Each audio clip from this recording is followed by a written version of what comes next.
Okay, since my last video was kind of hard to hear, I figure I would actually talk a little louder and re-record this. As I know I've filmed this many times before, but since there's only 4 Kmarts left in the entire Midwest, which one is in North Dakota, one is in Michigan, one in Minnesota, and this one, which is the last one left in Illinois and the closest one to the St. Louis region. This is the only one I can go to and actually have reasonable chance of filming it, even though I was confronted the first time I ever came here. And check it out, the most famous fixture in all of retail.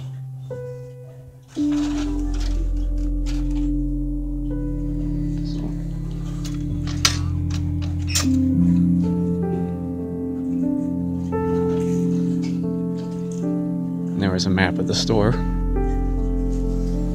Here's the former K-Fresh. And these W's up here are representative of Chicago. It's from the Chicago Cubs. They have a hashtag Fly the W whenever they win. Here are the coolers.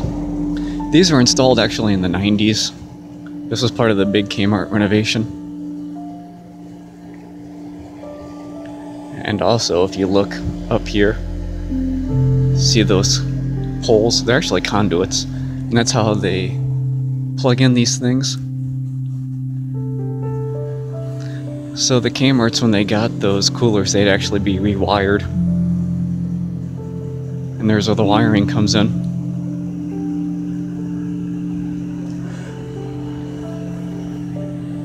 You can see here the pharmacy.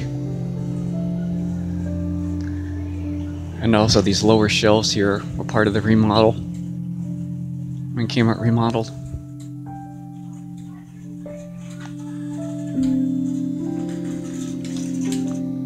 This is the way it was in the 70s and 80s. They had much lower shelving. When Kmart was renovated in the 90s, they added these taller shelves. So these are harder to see over.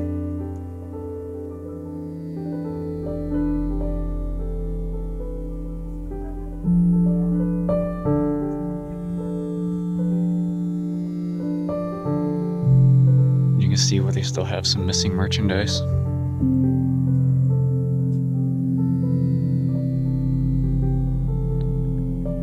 Part of that is because vendors are withholding merchandise from them. They want payment up front. So they're a little leery of giving merchandise to Kmart. And unfortunately, what's also happened since Kmart has closed a lot of their stores is that they've lost their economy of scale. And what economy of scale is where they buy so much merchandise, it lowers their overall cost. And the only way they can do that is if they have enough floor space to warrant buying that much merchandise. And after they've closed well over 2,000 stores, they have nowhere near the amount of floor space they need to purchase goods low enough to then pass that along to the consumer.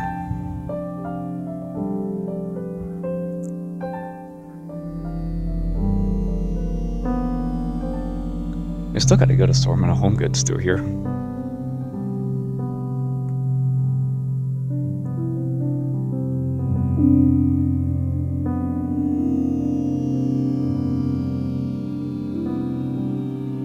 We got the appliances and stuff.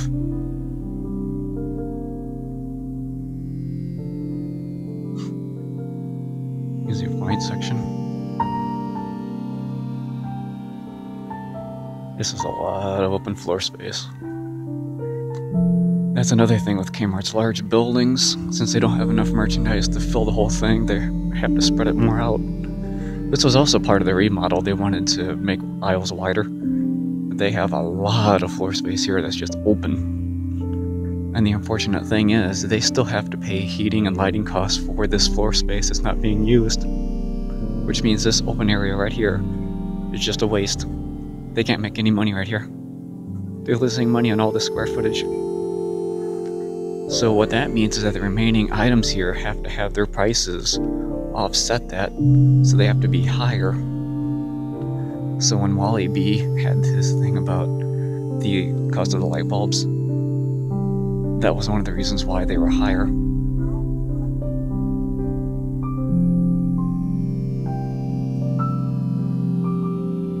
We're almost into February and I'm still seeing Christmas stuff at Kmart.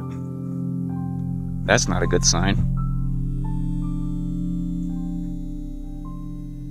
Well, one of the reasons why I love Kmart is because I love their brands. I mentioned it on the other video, but it's kind of hard to hear. Is that Basic Editions and Route 66 are two of my favorite brands. Route 66 has some really good durable cotton clothes, and Basic Editions are really nice. They're more of the dressier kind of clothes. So I can show some of them over here again.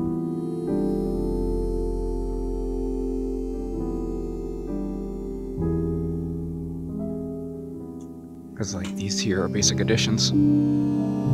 See, these are more the dress shirts, the dress pants.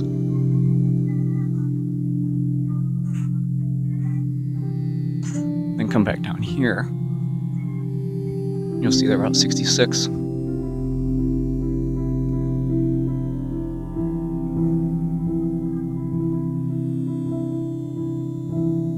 This is more of the durable cotton stuff.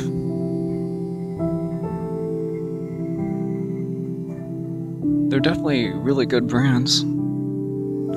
I have a couple outfits that I got back in the 90s that lasted over 20 years. They finally wore out last year. So I had them a good 20 years before they finally just disintegrated. You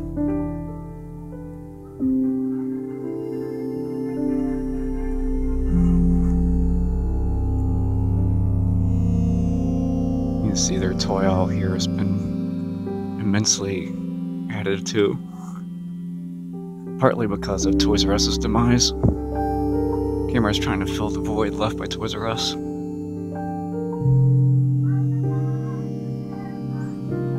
Here's the kid aisle for kids' clothes.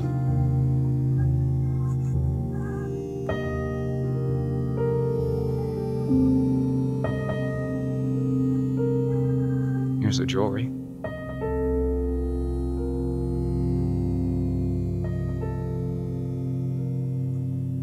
They have a good assortment here. Their watches and stuff.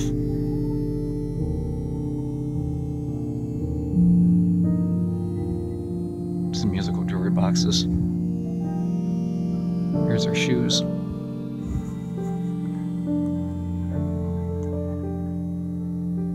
They should be doing pretty good now that there's no more Payless shoe stores around.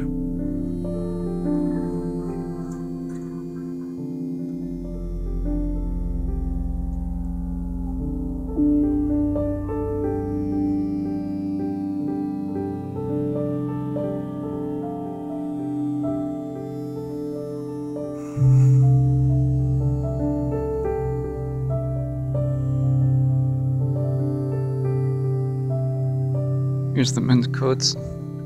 Looks like women's section.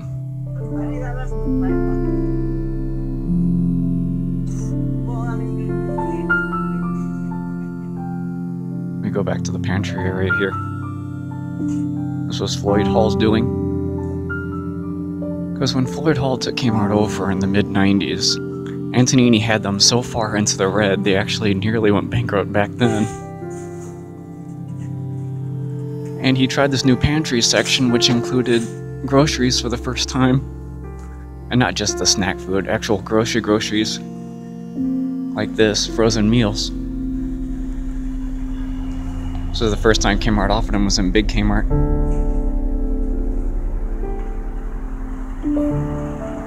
This was what their K-Fresh was. This used to be fresh fruits and vegetables. Guaranteed fresh or it's free. But for whatever reason, Eddie Lambert didn't keep it going.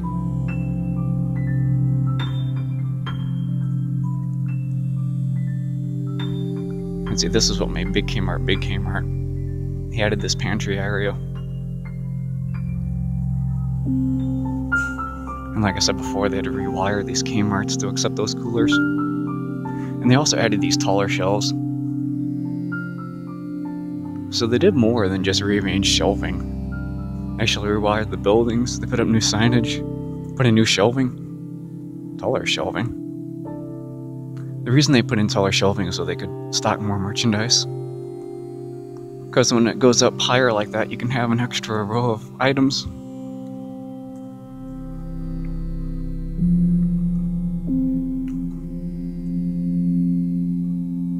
And if you made it to this point and you've seen over 10 minutes of this video, I want to thank you for watching. Because if you'll excuse me, I've got some shopping to do at Kmart. Thanks for watching.